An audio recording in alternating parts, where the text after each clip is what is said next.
Halo semuanya, Sawadee-krap. Kita update kembali terkait dengan berita terkini mengenai kasus dari Brigadir Joshua. Dan hari ini kita sudah ketahui bahwa ada lagi anggota Polri, ini adalah Polwan, yang sudah digelar sidang kode etiknya. Dan sepertinya dia juga akan mendapatkan sebuah hukuman sanksi yang tidak main-main juga teman-teman. Setelah kemarin kalau nggak salah ada 6 atau 7 anggota Polri yang diberhentikan dengan tidak hormat walaupun sekarang sedang dalam proses banding.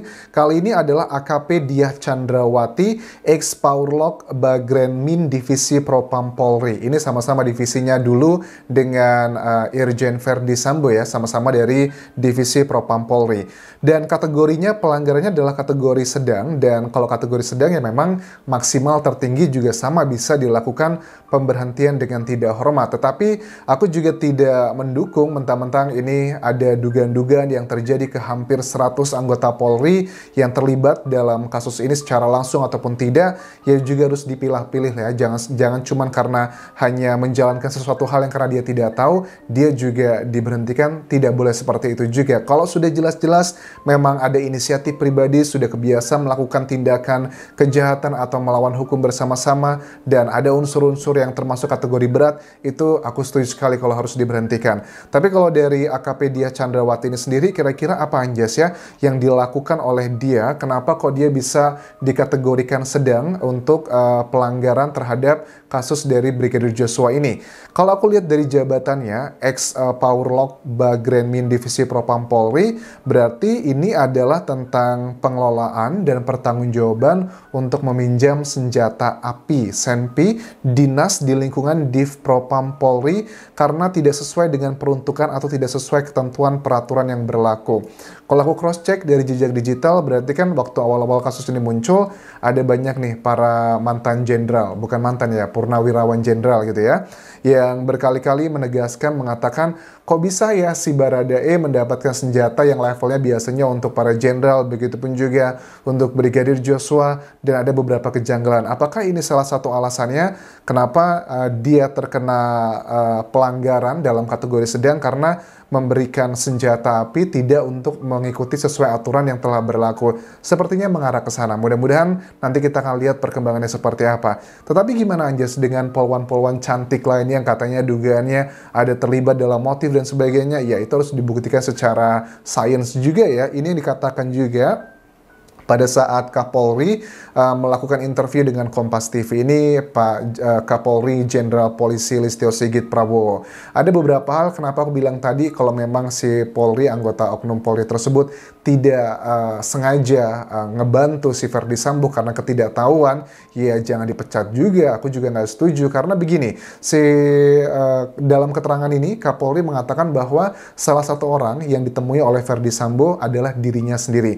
Dia mengaku memang sudah beberapa kali ketemu dengan Verdi Sambo, dan si Efes itu menceritakan tentang cerita yang sudah kita tahu bahwa saya itu dizolimi, kemudian terjadi aksi tembak-menembak tersebut, sampai beberapa kali ditemui oleh si Verdi Sambo, akhirnya dipanggil sama Kapolri dan menegaskan akhirnya si Verdi Sambo mengaku itu semua adalah bohong. Poin-poinnya begini misalnya teman-teman, FS berkeliling kemana-mana itu untuk membuat kasus ini sangat rumit. Ya betul, setuju sekali, banyak kesannya anggota-anggota yang punya pejabat tinggi lah, punya jabatan tinggi itu ngebantu. Padahal kalau awal-awal muncul kan bilangnya gini, Kapolri ini sudah, karena aku lihat tuh banyak banget ya video terutama di TikTok dan juga short YouTube begitu, yang menunjukkan foto-foto kebersamaan antara Kapolri dengan Verdi Sambo yang bilangnya mereka adalah sahabat dan sebagainya. Tetapi Kapolri sudah tegas mengatakan bahwa saya bukanlah sahabatnya Verdi Sambo. Kalau ada pekerjaan tampil beberapa kali bersama, itu menurut aku sih hal yang masuk akal ya, bukan berarti mereka sahabatan gitu.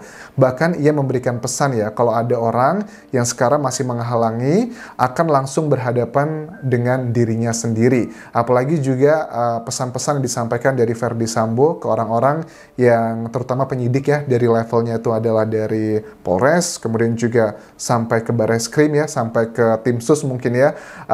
Ada pesan yang disampaikan juga ke orang-orang tersebut, para penyidik itu, makanya kenapa mereka ketakutan kalau ada yang macam-macam sama kasus ini, itu akan berhadapan dengan si Verdi Sambo-nya langsung. Itu adalah yang kutangkap dari keterangan pertama Kapolri ini. Yang berikutnya adalah mengenai isu Fahmi Alamsyah, penasehat ahli Kapolri. Jadi pada saat host dari acara Kompas TV ini bertanya, Sebenarnya benar nggak sih isu di luar sana yang mengatakan bahwa yang menyusun rencana mengenai skenario aksi tembak-menembak tersebut adalah dugaannya saudara FA atau Fahmi Alamsyah? Ini ditanyakan langsung ke Kapolri. Kapolri mengatakan bahwa memang benar, Eva itu posisinya adalah penasehat ahli Kapolri. Tapi sekarang dia sudah mengundurkan diri dan Kapolri juga menegaskan kalau ada unsur pidana, saya perintahkan untuk diusut.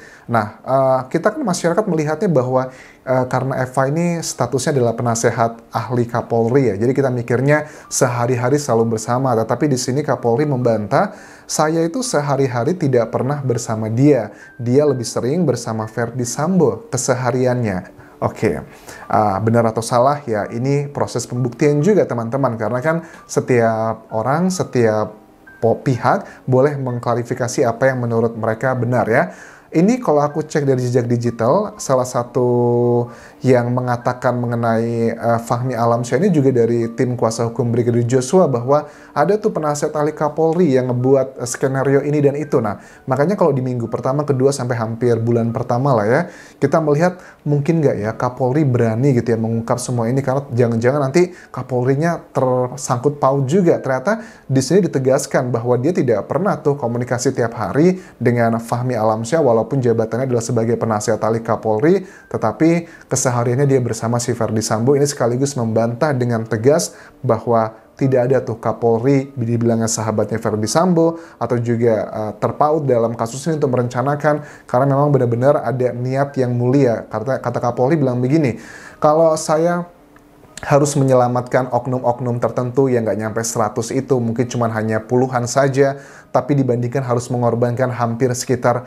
430.000 anggota Polri dan juga 30.000 PNS-nya, itu nggak make sense dan juga nggak masuk akal. Karena di luar sana, di daerah-daerah, menurut Kapolri, masih banyak polisi-polisi yang benar-benar berjuang dengan sungguh-sungguh, dengan kejujuran, dan juga hidup hemat seala kadarnya. Kalau mau menyelamatkan, kalau mereka tidak mau ikut gerbong kita putus aja begitu. Ini juga berhubungan dengan topik mengenai gaya hedon anggota Polri.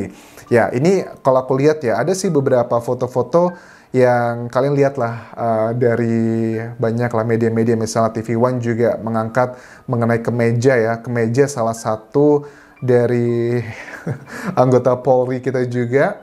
Ini adalah misalnya dari harga selangit kemeja Brigjen Andirian. Tetapi kan ya itu hak setiap orang yang mau pakai baju mahal atau murah. Tapi kan karena mungkin statusnya sebagai anggota Polri dan gajinya, terus juga tunjangannya itu bisa terlihat oleh masyarakat, ada beberapa hal yang tidak masuk akal. Kalau dari baju ini, kalau seandainya baju ini adalah asli ya, nggak yang palsu ya. Kalau palsu kan mungkin hanya ratusan ribu rupiah.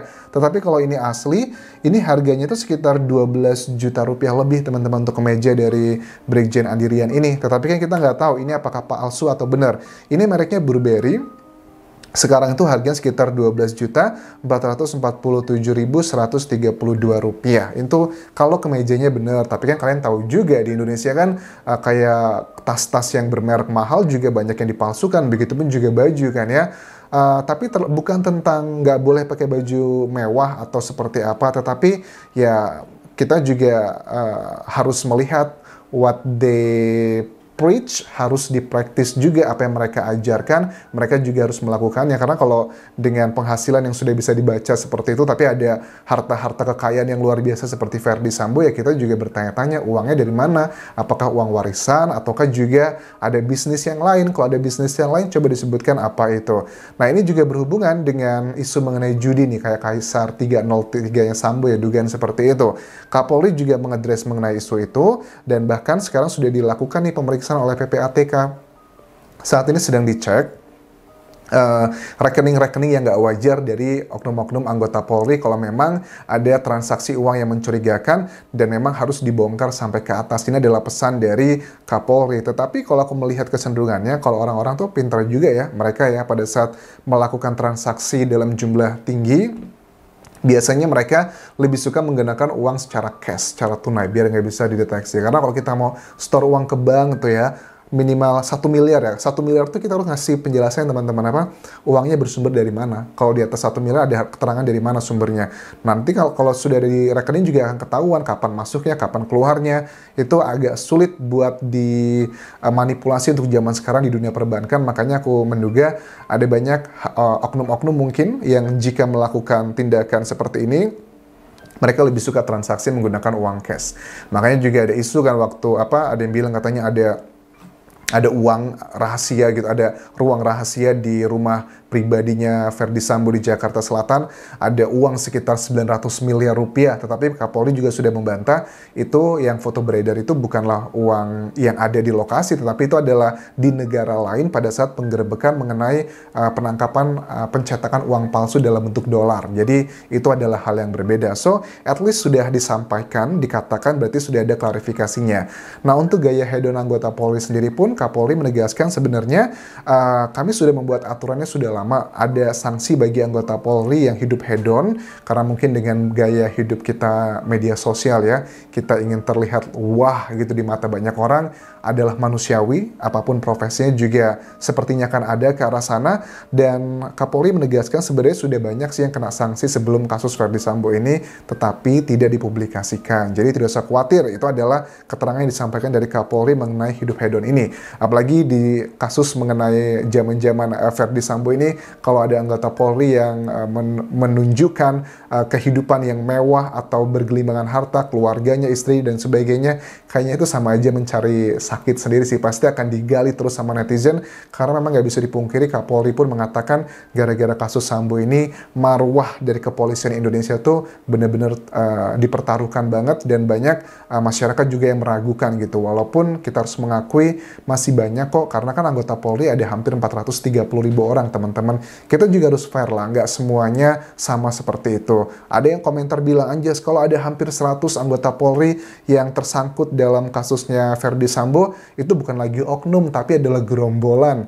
Yes, whatever the terminology we use, tapi paling tidak sudah ada dari atasnya Kapolri mengatakan akan memberantas hal-hal tersebut yang menurut aku sih tidak hanya di lembaga Polri ya, di lembaga apapun gitu, pasti adalah oknum-oknum yang nggak benar. Ya apapun lah, kayak profesiku dosen di Thailand juga mungkin juga ada dosen-dosen yang nggak benar, ataupun juga TNI, ataupun juga lembaga lainnya, masyarakat biasa, pasti juga ada yang baik, ada juga yang tidak baik. Jadi tidak bisa menyamaratakan kalau ada seseorang yang jahat, semuanya dipukul rata jahat, kan tidak fair jika itu seperti itu teman-teman. So, thank you very much for watching, dan aku ingatkan teman-teman, jangan lupa subscribe channel YouTube ini karena baru sekitar 28,6% para penonton yang baru pencet tombol subscribe-nya. Sampai ketemu lagi di video berikutnya, tinggalkan like dan juga komen. Sampai ketemu lagi, bye-bye.